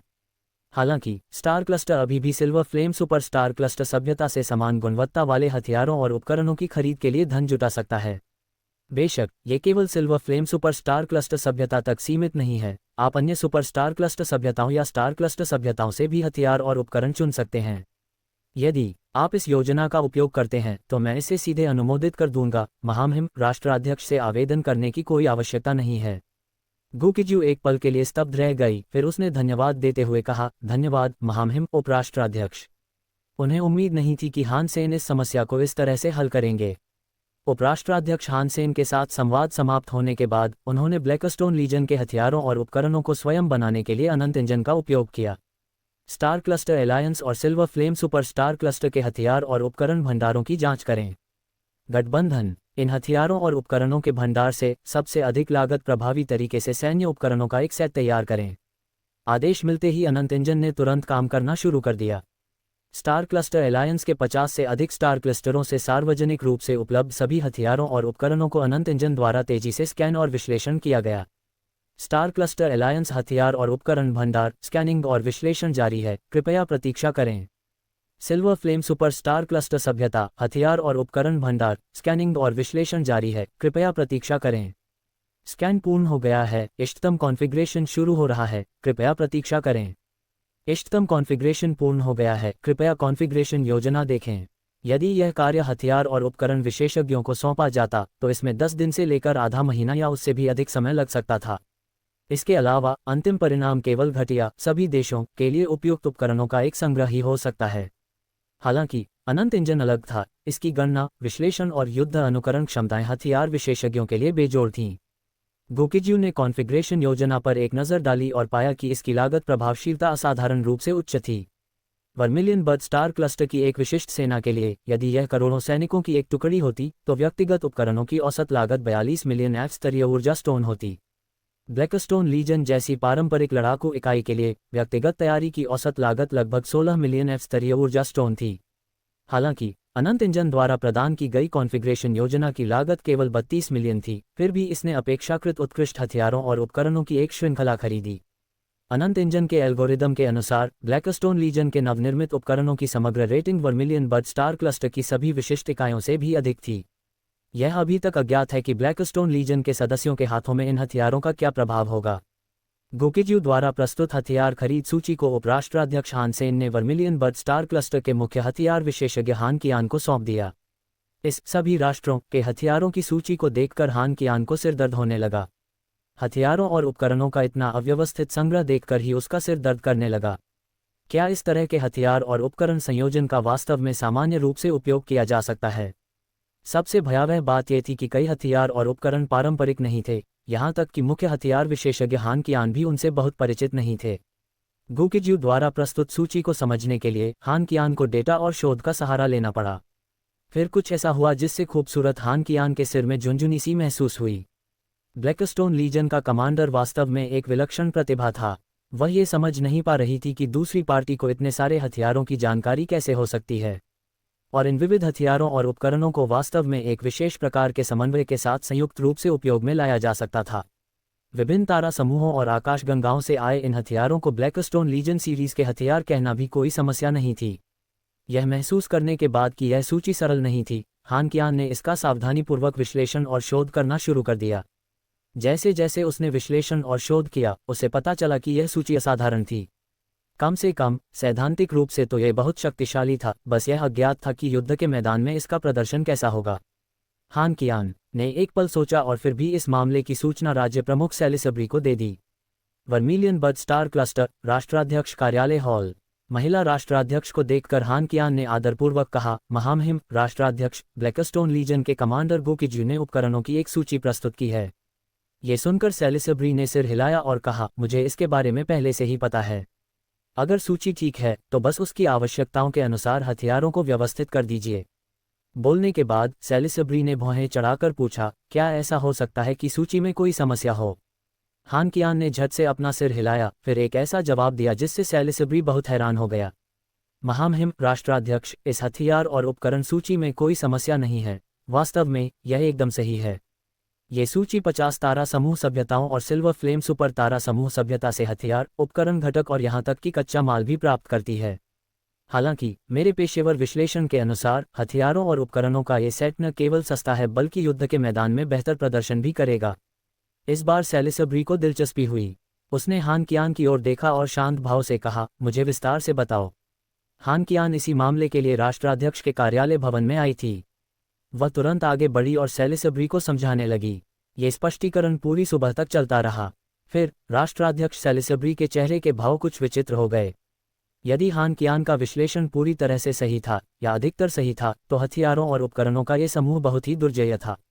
कुछ देर सोचने के बाद सैलिसबरी ने कहा, इसे कमांडर गोकिज्यू की आवश्यकताओं के अनुसार कॉन्फ़िगर करें। आइए देखें कि युद्ध के मैदान में वास्तविक लड़ाई में हथियारों और उपकरणों का ये सेट कैसा प्रदर्शन करता है। यदि वास्तविक परिणाम बहुत अच्छा हो तो कमांडर गोकिज्यू को वर्मिलियन बर्ड स्टार क्लस्टर की अन्य एफ स्तरीय लड़ाकू इकाइयों के लिए भी हथियार और उपकरण कॉन्फ़िगर करने के लिए कहें। ये सुनकर हान कियान ने सिर हिलाया। वह गोकिज्यू के बारे में बहुत अच्छी राय रखती थी। इसके अलावा गोकिज्यू की योजना का उपयोग करके बचाई गई ऊर्जा पत्थरों की मात्रा निश्चित रूप से खगोलीय होगी। ऊर्जा पत्थरों को बचाते हुए वर्मिलियन बर्ड स्टार क्लस्टर की युद्ध इकाइयों की युद्ध शक्ति को भी बढ़ाया जा सकता है। इतना लाभकारी कार्य क्यों न किया जाए। इसके बाद खूबसूरत हान कियान ने गोकिज्यू की ब्लैकस्टोन लीजन को उसके हथियारों और उपकरणों को व्यवस्थित करने में मदद करना शुरू कर दिया। हान कियान को यह नहीं पता था कि इन हथियारों और उपकरणों की खरीद के बाद गोकिज्यू के पास एक आगे की योजना थी। उनकी अगली योजना बहुत सरल थी, रिवर्स इंजीनियरिंग करना और अपग्रेड करना। ये हथियार जल्द ही उसके हाथों में असली ब्लैकस्टोन लीजन सीरीज के हथियार बन जाएंगे। हालांकि जब हान कियान ने विभिन्न तारा समूहों में हथियार और उपकरण खरीदने के लिए ऑर्डर देना शुरू किया, यह मामला अभी भी स्टार क्लस्टर एलायंस के संचार चैनल के माध्यम से फैल रहा था और कई लोग हान कियान को चिढ़ाने और उसका मजाक उड़ाने लगे। सही तौर पर देखने पर ये हथियार वास्तव में सभी राष्ट्रों द्वारा एकत्रित हथियारों का एक अव्यवस्थित संग्रह प्रतीत होते थे। हान कियान ने स्टार क्लस्टर एलायंस के संचार चैनल में चल रही जीवंत चर्चा को देखा और अपने चेहरे पर एक चंचल भाव दिखाने से खुद को रोक नहीं पाए। जब ब्लैकस्टोन लीजन को हथियार और उपकरण मिल जाएंगे और वे युद्ध के मैदान में उनका वास्तविक उपयोग करेंगे, तब इन लोगों को अपनी गलती का एहसास होगा। विभिन्न तारा समूहों के आपूर्तिकर्ता अत्यंत कुशल थे। 3 दिन बाद ब्लैकस्टोन लीजन को हर तरह के हथियार और उपकरण पहुंचा दिए गए। नई पुस्तक का सारांश: अंधकार, पागलपन, नरसंहार, विनाश। अजेय। मैं गुकेशा परग्रही युद्ध क्षेत्र में अजेय रहते हुए ऊपर और नीचे दोनों ओर से लड़ता हुआ आगे बढ़ा। लेकिन जब परग्रही युद्ध क्षेत्र पर विजय प्राप्त कर ली गई और मानवता को अब किसी खतरे का सामना नहीं करना पड़ा, तो उन्होंने मुझे एक खतरे के रूप में देखा और मेरी क्षमताओं को पनगु बनाने, मेरे कवच को छीनने और मेरे पूरे परिवार को मार डालने के लिए एक जाल बिछाया। सौभाग्य से मैंने परग्रही युद्ध क्षेत्र के सबसे शक्तिशाली सरदार काले ड्रैगन दानव देवता का हृदय अपने पास रखा था। जिस दिन मैं अपंग हुआ, मैंने उसे निगल लिया और तब से मैं एक भावनाहीन हत्यारा बन गया। मानवता को अपने कर्मों का विनाशकारी परिणाम भुगतना पड़ेगा। विनाश, बर्बादी और नरसंहार, ये सब मेरे जीवन भर मेरा पीछा करेंगे।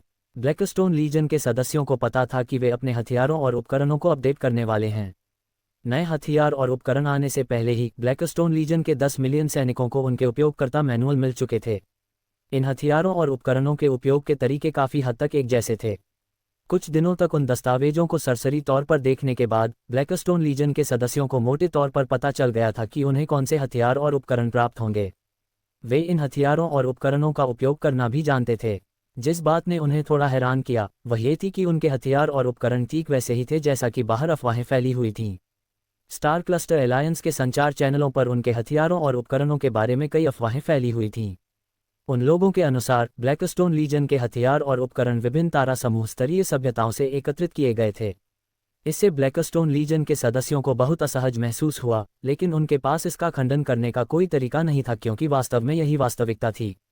जैसा कि सभी ने कल्पना की थी, उसके विपरीत उन्हें ये हथियार और उपकरण सीधे तौर पर प्राप्त नहीं हुए। इसका कारण ये था कि गोकिज्यू इन सभी उपकरणों को उन्नत और बेहतर बनाना चाहती थी। हालांकि इन हथियारों और उपकरणों को 3 दिनों के भीतर ही ब्लैकस्टोन लीजन के अड्डे पर पहुंचा दिया गया था। 2 सप्ताह बीत जाने के बाद आखिरकार ब्लैकस्टोन लीजन के सदस्यों ने इन हथियारों का इस्तेमाल किया। सभी हथियारों और उपकरणों में बदलाव किए गए थे। जहां तक इस घटना के कारणों की बात है, ब्लैकस्टोन लीजन के कमांडर गोकिज्यू का जाहिर तौर पर इसे सभी को समझाने का कोई दायित्व नहीं था। ब्लैकस्टोन लीजन की सभी लड़ाकू इकाइयों को इसके बारे में इतना सोचने की जरूरत नहीं थी। उन्हें केवल अपने नए हथियार एकत्र करने और उनसे परिचित होने की आवश्यकता थी। अनंत इंजन द्वारा उन्नत और संशोधित किए गए हथियारों और उपकरणों की एक बड़ी मात्रा जल्द ही ब्लैकस्टोन लीजन के सदस्यों के हाथों में पहुंच गई। ये हथियार और उपकरण ब्लैकस्टोन लीजन के मूल हथियारों और उपकरणों से कहीं बेहतर थे। हालांकि इन हथियारों और उपकरणों को उनकी पूरी क्षमता से उपयोग करने से पहले ब्लैकस्टोन लीजन के सदस्यों के हाथों में कुछ समय के लिए अभ्यस्त होने की आवश्यकता थी। गोकिज्यू को ब्लैकस्टोन लीजन से कुछ भी साबित करवाने की कोई जल्दी नहीं थी। अगले महीने के दौरान जब उन्होंने बेड़े के एक हिस्से को आर्विस की खोज और बचाव के लिए भेजा, तो उन्होंने बाकी हिस्सों को प्रशिक्षण के लिए समय निकालने को भी कहा। ब्लैकस्टोन लीजन का मनोबल इस समय काफ़ी ऊंचा था और उनके बिल्कुल नए हथियारों और उपकरणों ने भी उनकी युद्ध क्षमता को बढ़ा दिया था। धीरे धीरे इन हथियारों और उपकरणों के अनुकूल होने और यहाँ तक कि उनसे पूरी तरह परिचित हो जाने के बाद इस बार ब्लैकस्टोन लीजन के सदस्यों को पूरी तरह से समझ आ गया था कि उनके हथियार और उपकरण कितने परिष्कृत थे। हालांकि कागजी आंकड़े और सैनिकों के दैनिक प्रशिक्षण से ज़्यादा कुछ साबित नहीं हो सका। इसलिए लगभग 50 दिनों तक आराम करने के बाद ब्लैकस्टोन लीजन ने फिर से कार्रवाई शुरू कर दी। जिस स्थान पर वे इस बार लड़ेंगे वह अभी भी आयरन केज बैटलफील्ड ही होगा। ब्लैकस्टोन लीजन की युद्ध क्षमताओं में सुधार के साथ इस बार उनके परिचालन मिशन के लक्ष्य भी तदनुसार बढ़ा दिए गए थे। वर्मिलियन बर्ड स्टार क्लस्टर के ऑपरेशन विभाग के अनुमानों के अनुसार ब्लैकस्टोन लीजन को इस मिशन को पूरा करने में लगभग 15 या 20 दिन लगेंगे।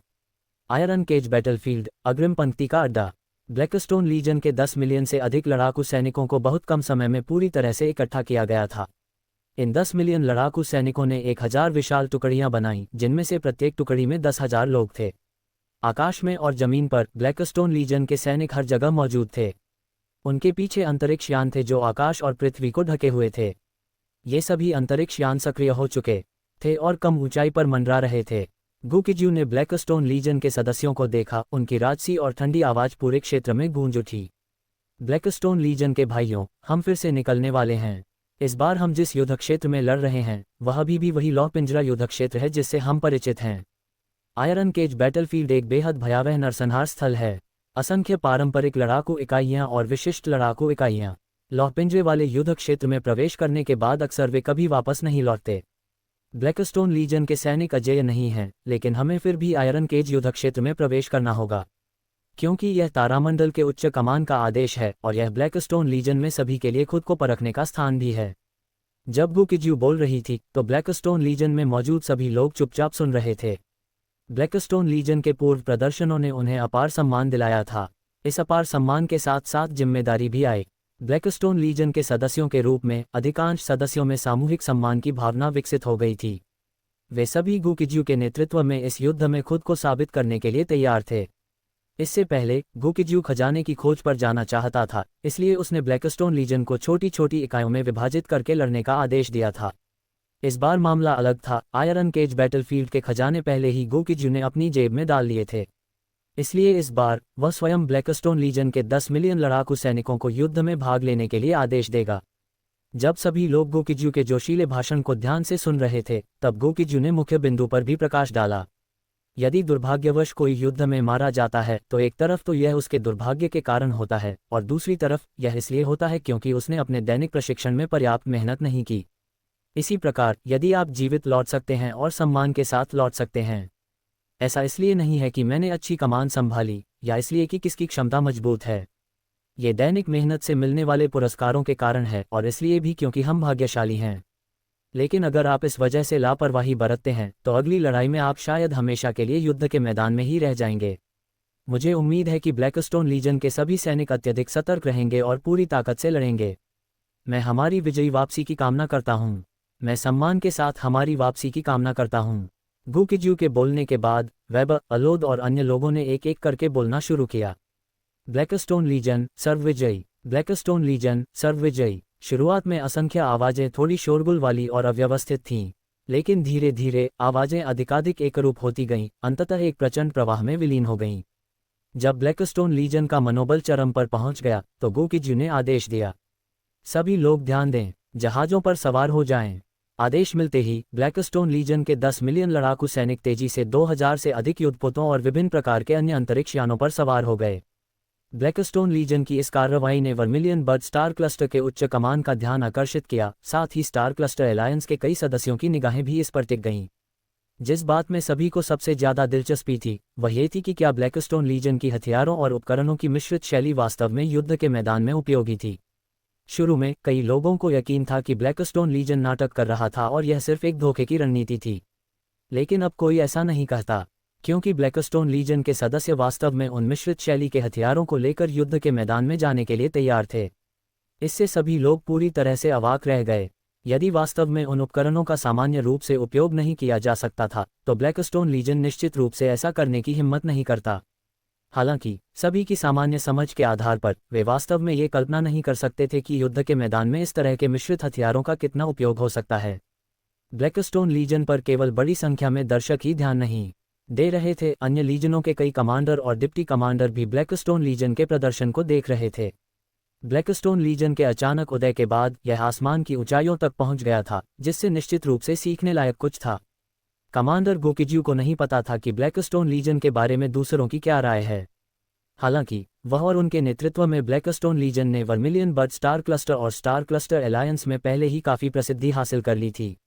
हालांकि उनका इरादा अल्पकालिक रूप से ब्लैकस्टोन लीजन के प्रभाव से कोई लाभ प्राप्त करने का नहीं था।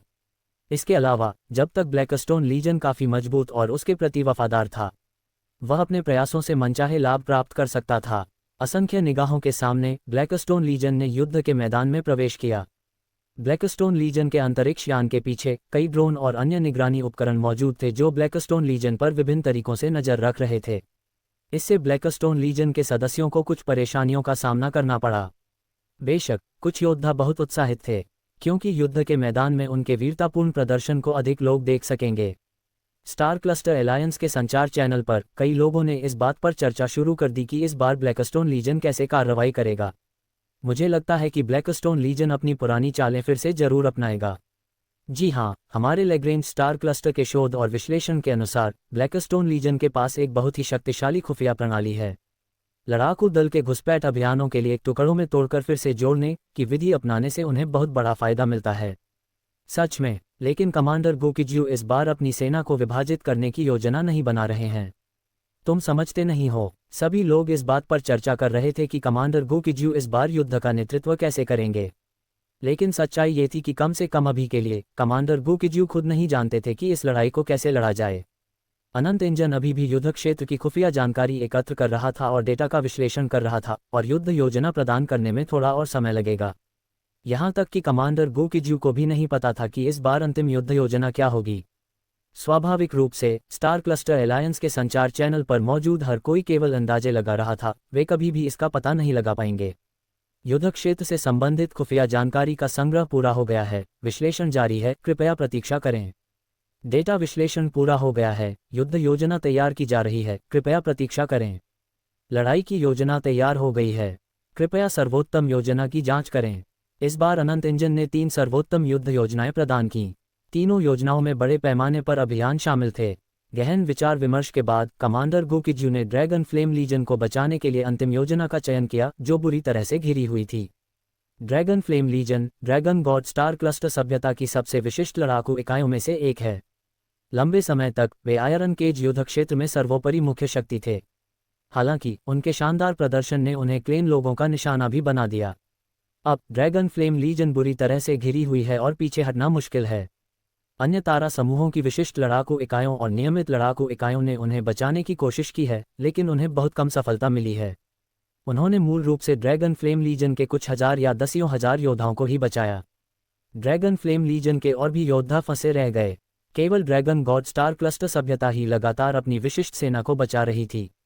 लेकिन ड्रैगन गॉड स्टार क्लस्टर सभ्यता की अन्य विशिष्ट इकाइयां अन्य युद्ध क्षेत्रों में लड़ाई में लगी हुई थीं और कुछ समय के लिए पीछे नहीं हट सकती थीं। अब वे ऐसी स्थिति में थे जहां उन्हें कहीं से भी मदद नहीं मिल सकती थी।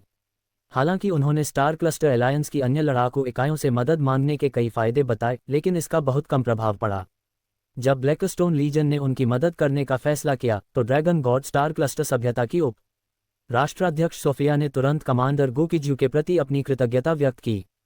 हालांकि Blackstone Legion Vermilion Bird Star cluster सभ्यता की एक विशिष्ट इकाई नहीं थी।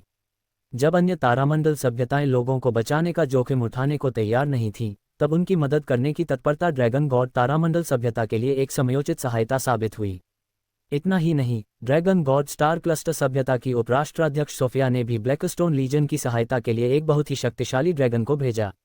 अगर कमांडर गोकिज्यू इस बार भी गड़बड़ी पैदा करने की योजना बना रहे होते तो वह इस बात पर सहमत नहीं होते। हालांकि इस बार वह केवल एक सामान्य युद्ध अभियान को अंजाम दे रहा था, इसलिए इससे कोई फर्क नहीं पड़ा। उसने जल्द ही ड्रैगनस आइरिस को देखा, जिसके चांदी जैसे बाल उसके कंधों पर लहरा रहे थे। उसकी शक्ति ईरान कॉस्मिक लेवल की थी, जो उसे एक शक्तिशाली लड़ाकू इकाई बनाती थी। दरअसल तथाकथित Dragoness Iris dragon God star cluster सभ्यता की उपराष्ट्राध्यक्ष सोफिया के उपनामों में से एक थी। ड्रैगन गॉड स्टार क्लस्टर सभ्यता की इस उपराष्ट्राध्यक्ष के पास एक विशेष रूपांतरण प्रतिभा थी, जो उन्हें विभिन्न वेश धारण करने की अनुमति देती थी। उसका रूपांतरण एक बिल्कुल वास्तविक परिवर्तन था। एक तरह से उसकी हर पहचान वास्तविक थी और उसे बिल्कुल शुरुआत से विकसित करने की आवश्यकता थी। इसके अलावा इस रूपांतरित छलावे को तुरंत दूर नहीं किया जा सकता था। इसलिए आइरिस में रूपांतरित होने के बाद वह वास्तव में केवल आइरिस की क्षमताओं का ही उपयोग कर सकती थी और उसके पास केवल ही रैंक की शक्ति थी। बेशक अगर उसे किसी खतरे का सामना करना पड़ता तो भी वह आसानी से भाग सकती थी। वह कमांडर गोकिज्यू के अंतरिक्ष यान में 3 कारणों से आई थी। पहला कारण ब्लैकस्टोन लीजन को ड्रैगन फ्लेम लीजन के अधिक से अधिक योद्धाओं को बचाने में सहायता करना था। दूसरा कारण यह था कि वह कमांडर गोकिज्यू में बहुत रुचि रखती थी। उसने कमांडर गोकिज्यू के बायोडेटा पर सरसरी नज़र डाली और पाया कि वह वर्मिलियन बर्ड स्टार क्लस्टर में कहीं से भी अचानक प्रकट हुआ था। ऐसी असाधारण प्रतिभा को वर्मिलियन बर्ड स्टार क्लस्टर की पूरी ताकत से विकसित नहीं किया गया था, बल्कि वह अपने आप ही स्वाभाविक रूप से विकसित हुई थी। आइरिस को यह बहुत दिलचस्प लगा। तीसरा कारण यह था कि उसे ब्लैकस्टोन लीजन में भी बहुत दिलचस्पी थी। ब्लैकस्टोन लीजन शुरू में एक साधारण नियमित लड़ाकू इकाई थी, इससे ज़्यादा कुछ नहीं। बाद में इस नियमित लड़ाकू इकाई में बड़ी संख्या में बचे हुए और पराजित सैनिक शामिल हो गए, जिससे ये पूरी तरह से एक विषम समूह बन गई। तार्किक रूप से देखा जाए तो इस समय तक ब्लैकस्टोन लीजन पूरी तरह से समाप्त हो जाना चाहिए था, लेकिन कमांडर गोकिजू अविश्वसनीय रूप से चमत्कारी थे। उनके नेतृत्व में एक ऐसी विविध टुकड़ी बहुत कम समय में एक विशिष्ट बल में बदल गई। इससे आइरिस बहुत उत्सुक हो गई। वह सचमुच जानना चाहती थी कि कमांडर गोकिजू ने ये सब कैसे किया। सभी सवालों के जवाब जानने का सबसे सरल तरीका कमांडर गोकिजू के साथ मिलकर काम करना था। आइरिस ने ऐसा सोचा और उसने ऐसा किया। इस समय वह सम्राट अंतरिक्ष यान के कप्तान के केबिन में पॉपकॉर्न खा रही थी और कमांडर गोकिजू को अपनी सेना तैनात करते हुए देख रही थी। हालांकि ऊपरी तौर पर ऐसा लग रहा था कि कमांडर गोकिजू सैनिकों की तैनाती कर रहे थे, वास्तव में ये सभी अनंत इंजन द्वारा गणना और विश्लेषण के बाद प्रदान की गई कार्यान्वयन योजनाएं थीं। यद्यपि iris dragon God star cluster सभ्यता की उपराष्ट्राध्यक्ष थी, फिर भी उन्हें एक सुशिक्षित और ज्ञानी महिला माना जाता था। जब कमांडर गोकिजू अपनी सेना तैनात कर रहे थे, तब भी वह जो कुछ उन्होंने देखा उससे चकित थीं। आइरिस की नज़रों में कमांडर गोकिजू सैनिकों की तैनाती कर रहे थे और अभियानों की कमान संभाल रहे थे। यह एक ऐसे व्यक्ति की तरह था जो ऑर्केस्ट्रा का संचालन कर रहा हो। जब वह युद्ध में किसी सेना का नेतृत्व करता था, तो वह उसी शालीनता और संयम के साथ ऐसा कर सकता था जैसे किसी संगीत कार्यक्रम का संचालन कर रहा हो। इन दृश्यों ने ड्रैगन गॉड स्टार क्लस्टर सभ्यता की उपराष्ट्राध्यक्ष आइरिस को सचमुच काफी चौंका दिया। आइरिस को स्पष्ट रूप से समझ में आया कि कमांडर गोकिजू के नेतृत्व में ब्लैकस्टोन लीजन का पुनर्जन्म क्यों हो सकता है।